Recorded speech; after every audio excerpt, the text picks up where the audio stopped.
Welcome to Frontline Women, a show dedicated to women on the leading edge of change and culture renewal in America. I'm Dalisia Coppersmith, and I'll be your host and guide as we explore emerging issues and opportunities for women to lead side by side with men every day. So let's get off the sideline and onto the front line right now. Others are getting the credit for your work or your ideas. They're getting the recognition, maybe that raise or promotion that you believe you deserve.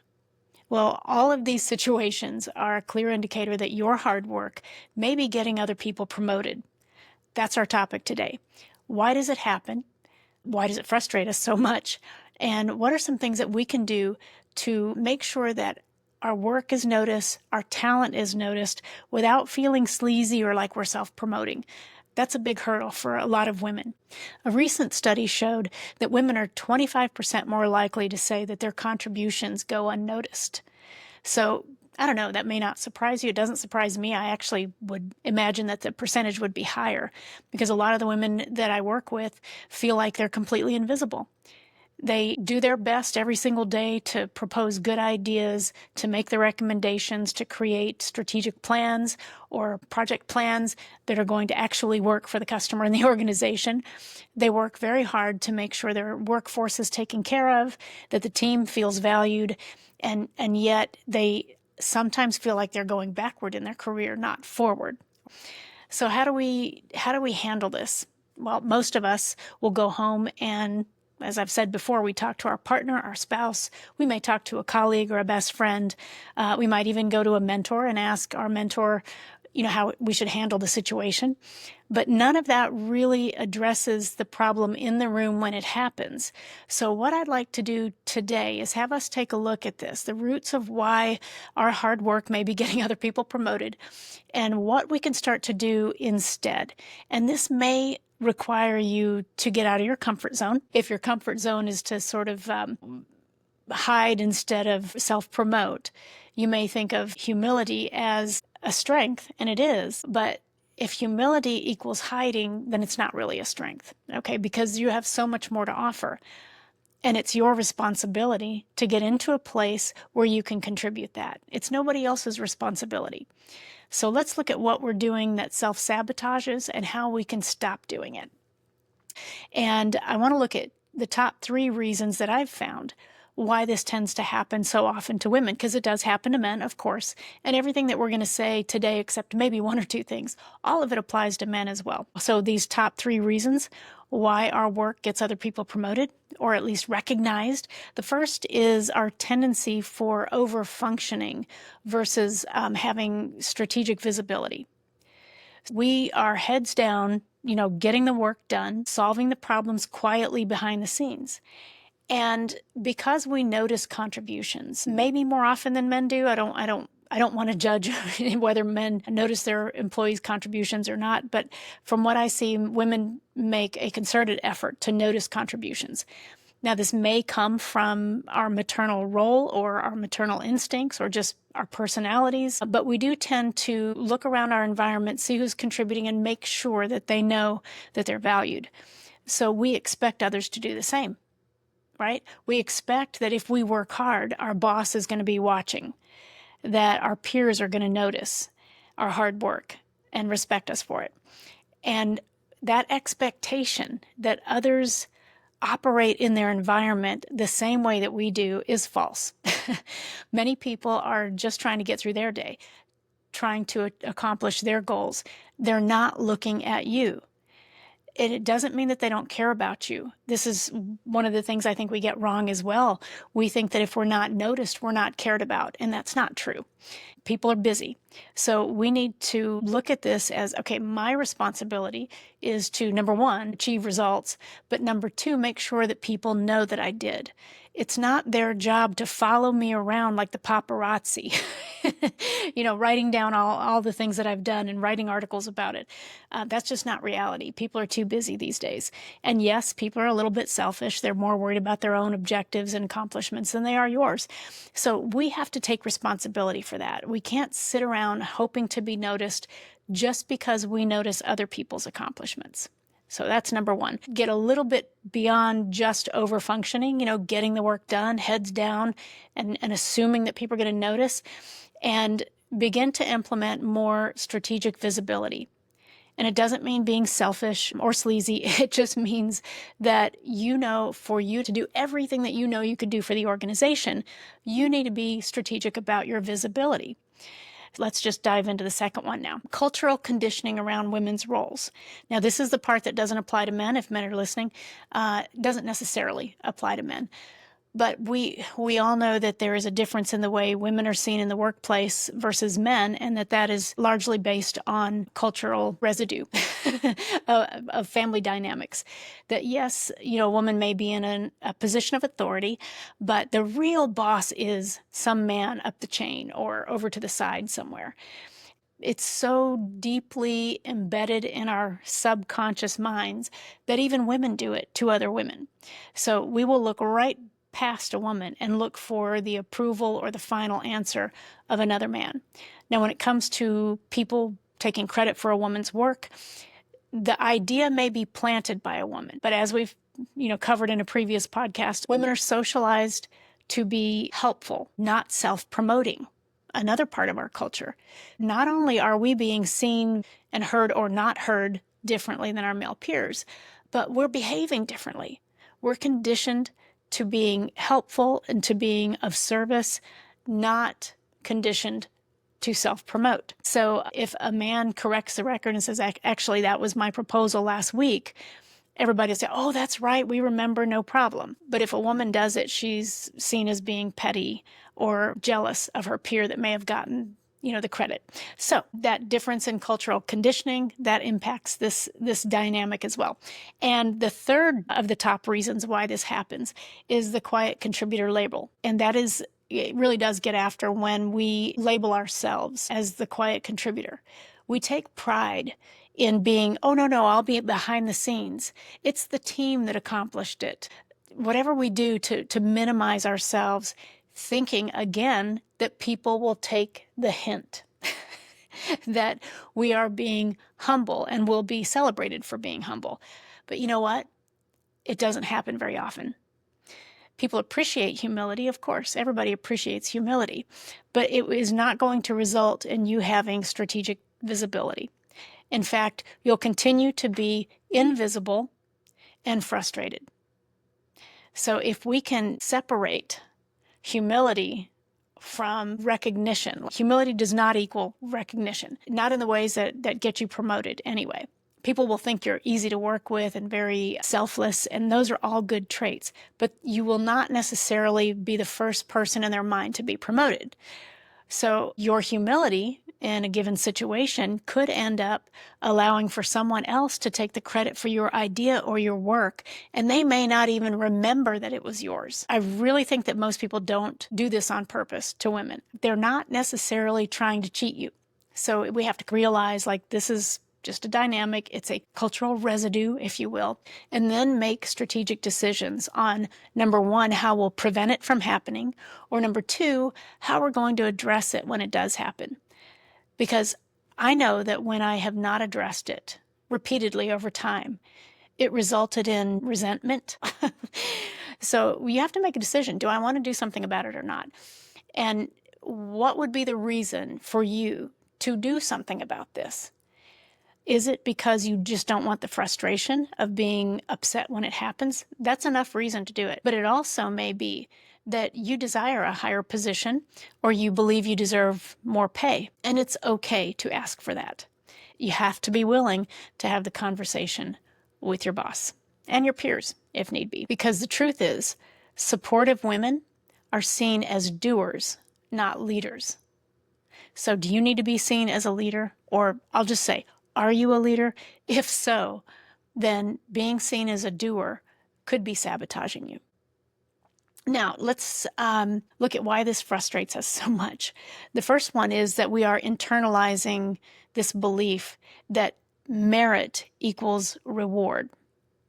That's a false belief. You may have earned the promotion, or you may have earned that perception in people's minds that you were the one that came up with a solution, or a plan, but that doesn't mean that you're going to be seen and rewarded for that at all. So we have to detach merit and reward.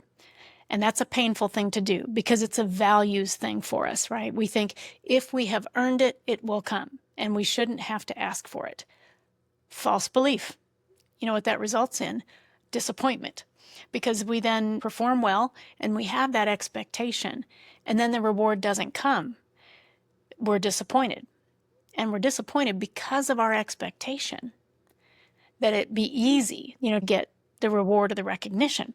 And it's not always easy. So instead of looking at it as, if I just perform, I'll get rewarded, we need to say, if I perform and communicate clearly about what I've done, then I am more likely to be rewarded. And misattribution will happen less often, meaning my peers will get the credit less often. So if we let that resentment build up over time, because we're trying to, again, be humble, not self-promoting, and we just kind of stuff these feelings down, we end up resenting our peers, resenting our boss, and then we go into a cycle. I call it a cycle of disappointment and pouting. I don't know if you've ever been through that before, but where you feel like professionally offended that other people are not noticing your contributions, and then you withdraw. And when you withdraw, people see you differently. They see you as like brooding or difficult, and so it really digs the hole even deeper. So we don't want to get into that cycle of disappointment and resentment and professional pouting. Okay, what we want to do is self-advocate appropriately so that we can have that strategic visibility. So I can give you an example of a simple misattribution where an idea is attributed to maybe one of your peers. And it's something that you clearly presented before, and either it was not heard or not acted upon, and then down the line somebody else said it. Sometimes this all happens in one meeting, but the example I wanted to share with you is there was an organization-wide effort that we were looking for a good solution.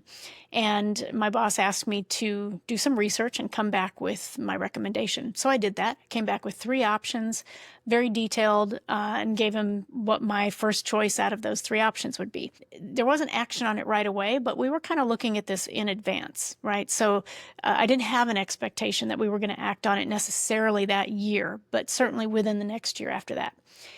Well, down the line, one of my male peers came to the boss with an article that he found online. And it was actually about that same solution that I had recommended.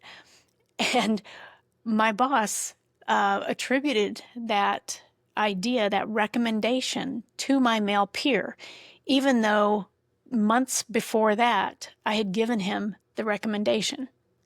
So I was left to either say something or just choose to let it go. At that time, at least initially, I let it go. It really bothered me, but I said, you know what, as long as we're doing it, that's fine. As long as we're doing the right thing for the organization. And I didn't have any resentment toward my peer because my peer didn't remember. Maybe he should have, but he didn't remember that I'd ever said anything about it. But I did expect my boss to remember it. But the fact is he didn't. He gets recommendations all the time, I'm sure. And so my expectation that he remember that I gave him that solution resulted in me feeling some resentment for a while. I did kind of just let it go. I thought, let me take the high road. It's not about credit. All the things that you say as well every day, right? But over time, what ends up happening is that male peer can keep getting the credit for your ideas. So you have to decide, is it time for me to drop this into the conversation? And I eventually did. I did it very lightly. My boss acknowledged, like, oh, remember you did suggest that. But I felt really terrible for bringing it up. Like, I felt icky because I felt like I was trying to credit grab. But it's important for us to be seen and known for our contributions. That's the only way that we're going to have greater responsibility. Okay, so that was a situation of misattribution. I have another similar situation of overhelping. I don't know if you've ever done the overhelping thing before in your career, where you saw a peer struggling with something and you came in to rescue, and you did it all kind of like, quietly under the table and all of that. And there's a lot of satisfaction in helping somebody through and seeing them succeed. Lots of satisfaction in that. There's nothing wrong with doing that. But if that's the role that we keep finding ourselves in, we're the person that people come to when they don't know how to do something, we help them, and then they get the credit for doing it. You have to look at, is that hurting my career? Is this pattern of overhelping, this pattern of rescuing, causing other people to get rewards, recognition, promotion, raises, when really the source was me? And if it is causing that, if it doesn't bother you, don't do anything about it. But if you believe that you should be the next person to get promotion or greater responsibility, then it could be preventing you from getting that. And it might be worth doing something about. Matter of fact, I had a situation one time where a peer got a mission that he had no idea how to handle. Absolutely no idea how to handle it. So he confided in me about that, and I took care of everything. I literally wrote the operations order. I resourced it. I did the rehearsals with the teams. The mission went off as a complete success. And when he was rewarded for this, he didn't say a word about my contribution. He didn't say, she really helped me get the plan together. I mean, just that little bit is enough, right? Didn't say a word. He just basked in the glow of all that praise that was being heaped on him. I mean, he had to have felt ashamed of himself deep down, but it didn't show on his face. He was loving it. And another situation where I looked at that and I thought, I would never do that to somebody. But not everybody thinks that way. As a matter of fact, some people are a little delusional in that when something happens, they believe they were the reason for the success. It's almost like they forgot your contribution. So we have to accept, again, it's calm confidence, right? We have to accept that this is a human dynamic. This happens to women pretty frequently. So that's the next piece we're going to cover. What are some things that you can do to address it as it's happening? And the first is own your ideas early, which means when you propose an idea in a meeting and people just, I'll say they go a little bit numb for a second, and then they continue the conversation, you can draw the attention back to it. Instead of staying silent because you're a little upset that they just seemingly ignored you, you can draw the attention back to what you just said. You can say, excuse me, I was hoping for some feedback on that idea I just gave. You see how you're not accusing anybody of anything.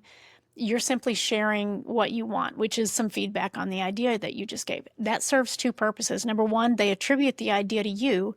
And number two, you do get feedback on it because maybe it wasn't a good idea. So there's certainly no reason to go away from the meeting upset that they didn't take up an idea that really wasn't the greatest idea. That very simple thing of saying, excuse me, I was hoping to get some feedback on the idea that I just proposed.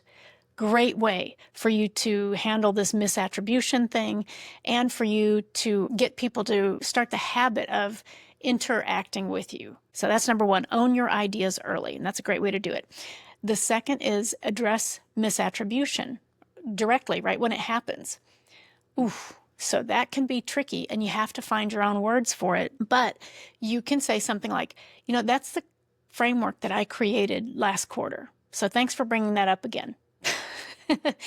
Now, I gave you an example of misattribution and what I wish I had said when our boss said, oh, so-and-so brought me this article. It's got all the details, all the research. The first thing I should have done is realize, you know what? I knew that research was out there and I didn't bring him the research. All right. I made my recommendation based on the research, but I didn't bring him that. And he's a data person. He really loves data. So there was a weakness in my proposal that I needed to own. All right.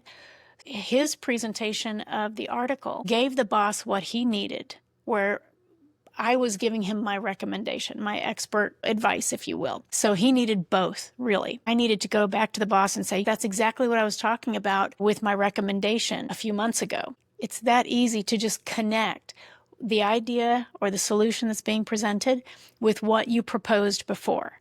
So his idea was not original. He had heard me say it before.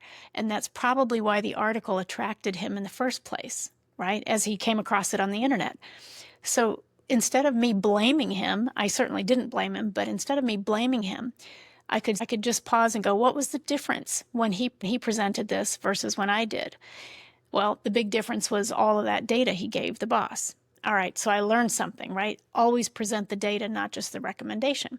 But I can still connect back to the recommendation that I made so that we can, do a little bit better job of sharing the credit, because that was not the first time it was recommended. All right, so that's the second. The third is you can add, and this is going to sound really terrible, but you can add credit hooks in your communication. Have you ever heard of that?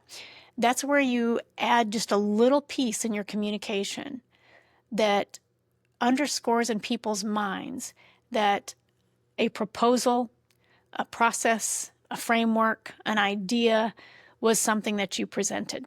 Simply just add a little attribution hook, you could call it a credit hook, that makes sure people connect that with you. And I know this sounds like something you probably are saying, I don't want to have to do that. I get it. But trust me, these are the things that, first of all, that men are doing and that successful women are doing.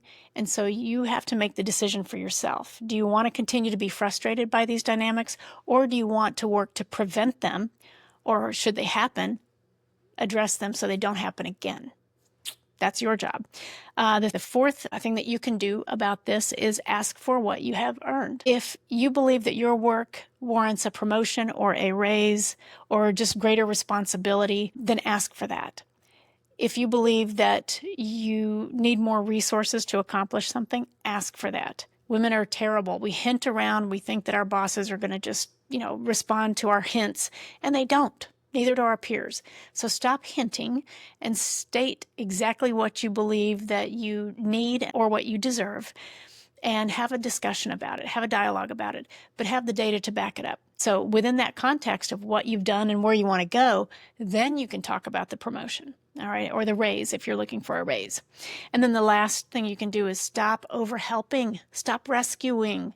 If you have peers that keep coming to you for guidance, advice, solutions, fixes, it's okay to say, I think this is something that you can do.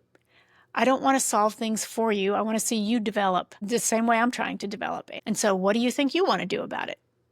See, and that's the same thing that a coach does, right? We try our best not to give solutions to clients. Sometimes we do because that's what they're asking for, but we try our best not to do that. So go into the coach role when somebody asks you to rescue them or to help them again and again and again. Then just say, look, I feel like I'm the solution vending machine here, and you may not be growing. So let's see, what ideas do you have about this? Put it back on them to solve their own problem. Stop rescuing, stop over-helping. Being the backbone in your organization is great, but it doesn't mean that you have to be this invisible martyr. We need to get out of that role and realize that strategic visibility is really important if we're ever going to have the impact that we hope to have. So take a few minutes today and think about whether your hard work is getting other people promoted or recognized. And if so, what do you want to do about it? Because silent resentment is no good. Being passed over for promotions is no good. Where do you feel like this is happening, and what would you like to do to prevent it or to address it when it does happen? So thank you for slowing down to invest in yourself and your career today. I appreciate you being here, and I hope you tune in next week, because we're going to talk about what to do when you are in a room where your voice is not being heard. If you're enjoying the podcast so far, I would really appreciate if you would follow or subscribe to the show and rate it so we can build this community together. Until next time, thank you for being a frontline leader wherever you are in the world today.